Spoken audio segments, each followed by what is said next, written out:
Assalamualaikum warahmatullahi wabarakatuh. Mbokk yi na ngi leen di nuyu bu baax di leen ziar ginnaaw bi ñu liiree publication bi nga xam ne Sëriñ Fallou Fall Mbawar def na ko di jéem a ŋàññi ak yàq daru Cheikh Ahmadou Rafahi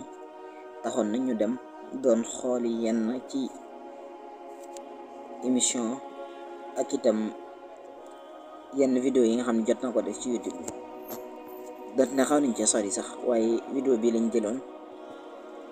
ngir boole ko waxtaanu Cheikh Ahmadou Rafahi boo xam ne dana ci waxtaani kan mooy Xaadimu Rasuul mu nekkoon xutba boo xam ne du ñu juboon màggalu Tuuba mu nekkoon waxtaan bu am solo te li ma ci wax rek mooy dégg nañu ginnaaw bi nga xamante ne Sëriñ Fallou Fall Mbawar mi wax na wax ji gis nañu Cheikh Mouhamadou Mountakha hafidahullah wa raa def déclaration ci ne dañuy ceytuwaat jàkk yeeg daar yi nga xamante ne moo nekk ci dëkk bu sell bi di Touba ñu xaw ci amul tiitaange ci ne ndax Cheikh Ahmadou Rafahi dañ ko njëkk ci siñ bi am nu mu demee suñu fit nag dalu ci benn yoon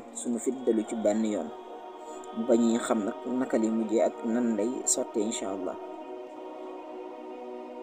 Cheikh Ahmadou Rafahi nag kenn la ci jamono kenn la itam ci yoonu murit mënees na ko wax donte ne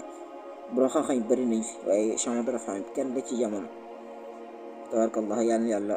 guddal fanam te barkeel bi barkat nabi Mustafa sallallahu alayhi wa sallam